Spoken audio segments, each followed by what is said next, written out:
अस्सलामु अलैकुम वरहमतुल्लाहि ताला वबरकातुहू। नहमदुहु व नुसल्ली अला रसूलिहिल करीम, अम्मा बाद, व अऊज़ु बिल्लाहि मिनश शैतानिर रजीम, बिस्मिल्लाहिर रहमानिर रहीम।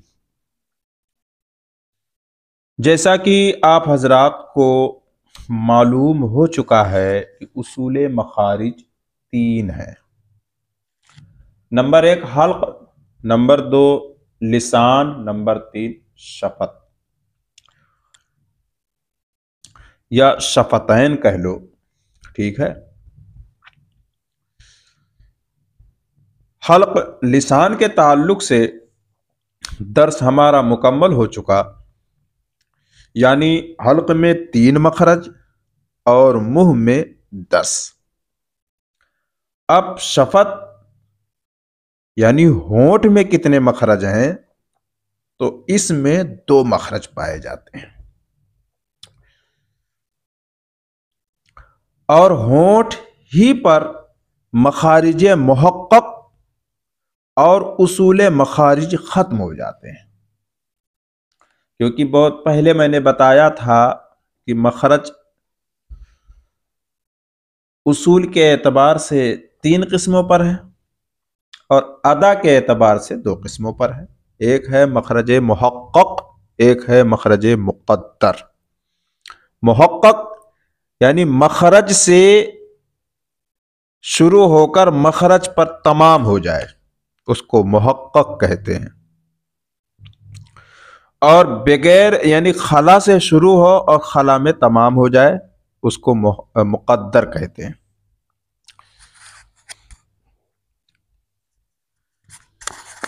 अब यहां पर मुसन्निफ अलैहि रहमा फरमा रहे हैं, होंठ में 2 मखरज हैं। नंबर एक, नीचे के होंठ की तरी मा सिरा सनाया उलिया मखरज फा का, जैसे अफ, तरी मिला के अफ, दोनों होठों की तरी, दूसरा मखरज बयान कर रहे हैं, दोनों होठों की तरी मिलकर मखरज बा का, और दोनों की खुश्की मिलकर मखरज मीम का, और दोनों के दोनों किनारे मिलकर और कुछ खुला रहकर मखरज वाव गैर मद्दा का। वाव गैर मद्दा यानी वह वाव जिसके माक़ब्ल जम्मा ना हो।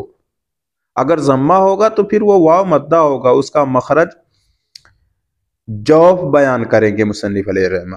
ठीक है। वाव गैर मद्दा का मखरज ये है।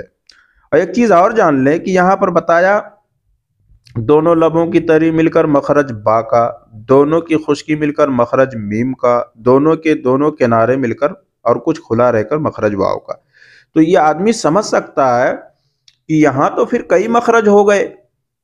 एक तो हो गया कि नीचे के होंठ की तरी मा सिरा सनाया उलिया मखरज फा का, दूसरा दोनों लबों की तरी मिलकर मखरज बा का, तीसरा दोनों की खुश्की मिलकर मखरज मीम का, और चौथा दोनों के दोनों किनारे मिलकर और कुछ खुला रहकर मखरज वाव का। यानी 4 मखरज जाहिर हो रहे हैं यहाँ तो।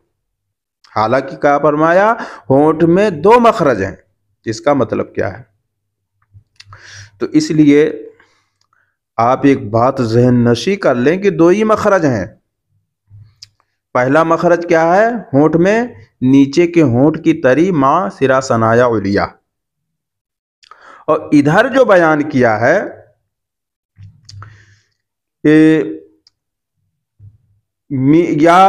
मीम और वाव गैर मद्दा में ये तफरीक बयान की है। इसको तादाद मखारिज पर महमूल नहीं करना चाहिए, क्योंकि इन तीनों हरफों के अदा करने में जगह नहीं बदलती है। यानी बा मीम वाव तीनों हर्फ होठ ही से अदा होते हैं, सिर्फ अहवाल जुदा जुदा हैं। बात समझ में आई?